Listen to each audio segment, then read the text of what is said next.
스님, 저는 따로 절에 나가지 않고 방생보시하면서 유튜브로 법문을 듣고 십선업을 실천하면서 늘 부처님의 가르침을 살려고 노력합니다. 그래서 특별한 일이 아니면 불상을 찾아 108배를 하지 않고 염주도 따로 없습니다. 이렇게 혼자 수행하면 참된 부처님의 가르침을 행할 수 없나요? 절에 꼭 신자가 되어야 더 큰 깨달음을 얻을 수 있나요? 요즘 제게는 종교가 화두입니다. 아이고, 예.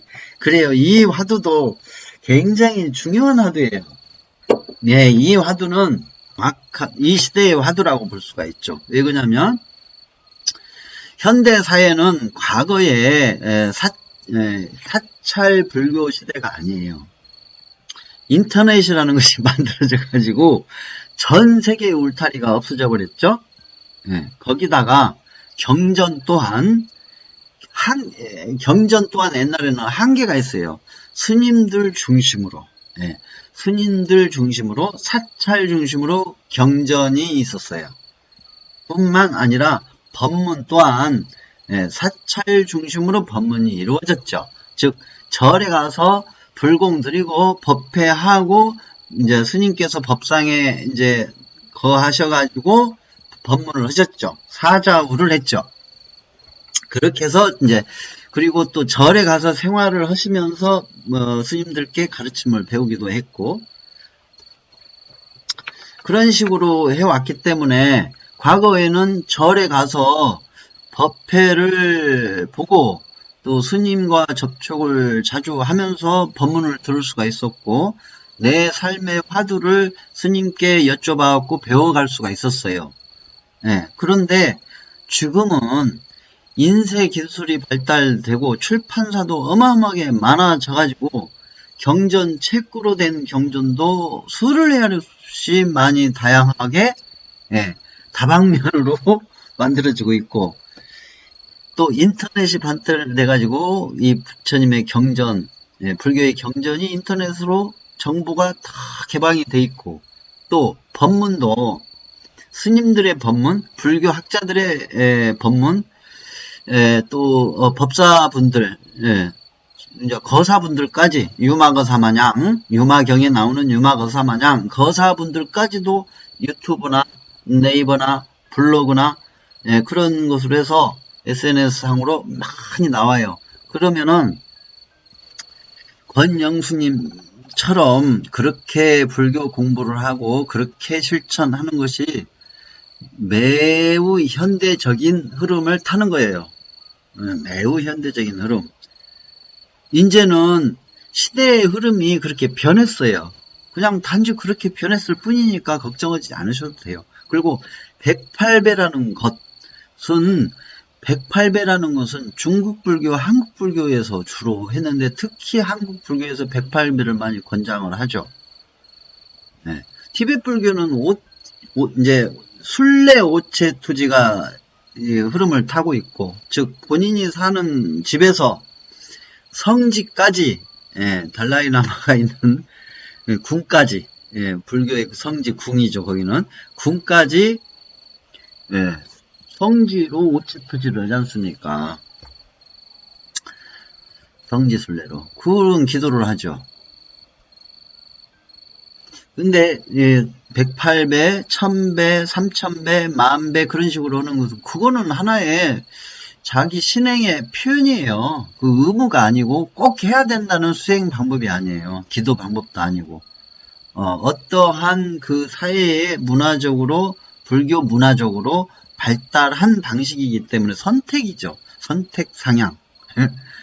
그리고 부처님 당시에는 108배라는 게 없었어요. 그 뒤에 나온 거죠. 그러니까 선택이죠. 저 같은 경우도 108배가 아니라 절을 많이 하고 사실 무릎이 상해가지고 일어났다 앉았다 이렇게 할 때 소리가 나요. 무릎에서. 근데 그때는 몰랐는데 나중에서 알았죠. 이거는 선택상향이었다는 거. 선택 부분이었지 필수가 아니었는데 나는 필수로 그 당시에는 들었죠. 스님한테 들었어요. 필수로 108배를 꼭 해야 된다. 108배를 해라. 필수로 알아듣고 이제 했죠. 했는데 나중에 이제 보니까 그건 필수가 아니라 선택이었고 내 무릎에 연골에 이상이 생겨서 소리가 나는 것을 얻게 됐다. 그 산 높은 데를 못 올라가요, 빨리. 무릎이 상해가지고. 그런 점이 있더라. 그 무릎이 까져가지고 그 피고름이 줄줄줄줄 흐른 상태에서 밖에 자갈밭 같은 데서 많이 해가지고 제가 좀 많이 상해버렸어요. 그때는 뭐 방석 같은 거는 생각지도 않고 그 법당에 가면 마룻바닥이지 않습니까?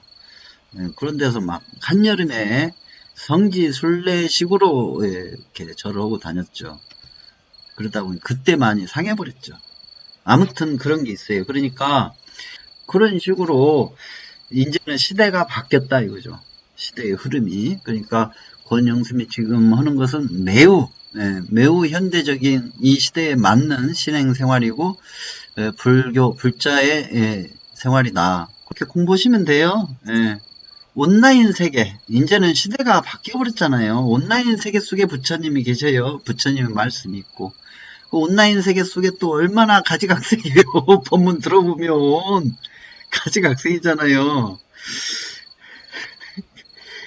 근데 듣고 나면은 맥락이 나오죠. 맥락이 나오잖아요.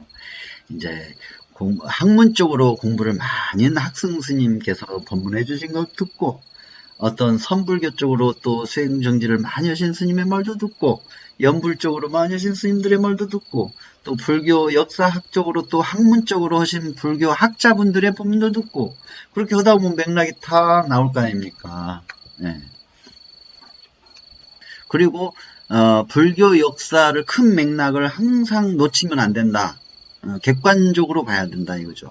역사적 흐름, 경전의 역사적 흐름, 불교의 역사적 흐름을 반드시 기본 맥락은 알고 공부해 간다면 잘못된 방향, 또 편협된 방향으로 빠지지 않고 잘 배워가게 될 것이고 잘 깨우쳐 가게 되실 것이다. 저는 그렇게 제안해 보고 싶네요.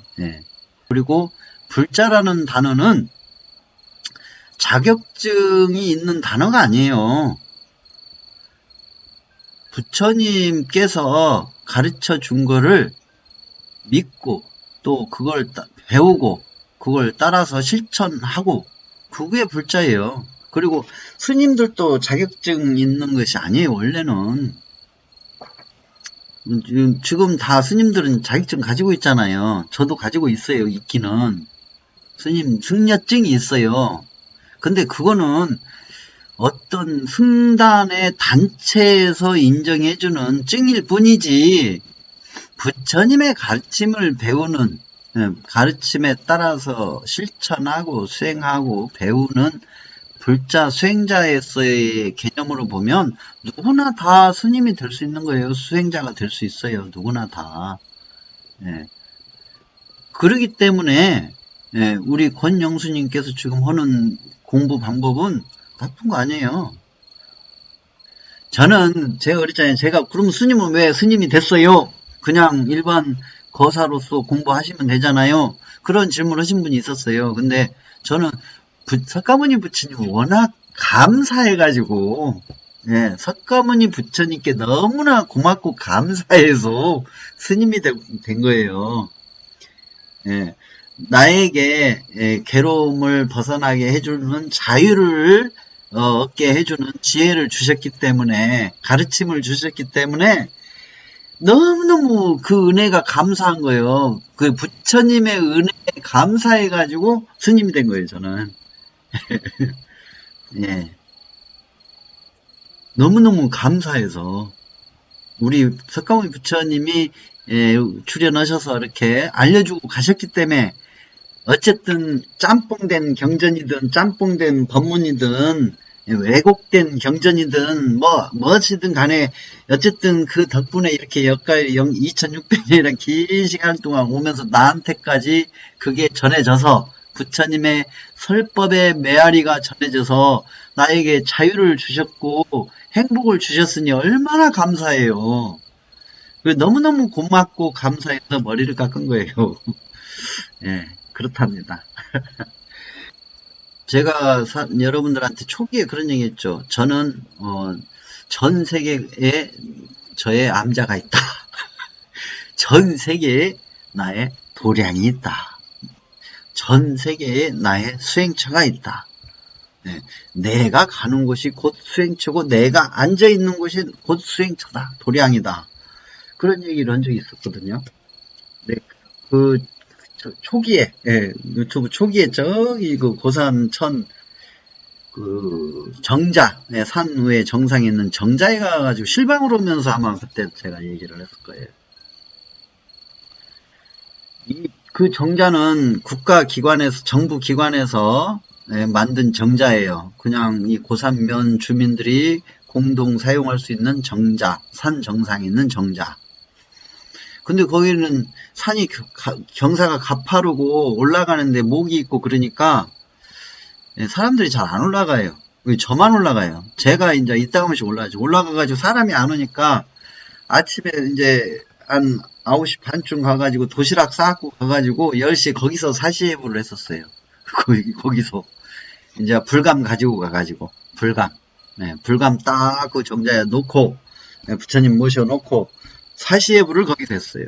도시락 싸고 간 걸로 이렇게 딱 예를 갖춰가지고 예, 산 정상에 암자에 선 거죠. 그리고 아주 깨끗이 사용하고 이제 깨끗이 오는 거죠. 네, 가볍게 오는 거예요. 그러면 그 정자를 내가 관리역에서 풀을 뽑는 악업을 지을 필요도 없고 거기에 뭐 관리비가 들어가기를 해요. 뭐가 해요? 그냥 정부가 알아서 다 관리해 주잖아요. 그럼 저는 가서 사시예보를 하고 온 것이고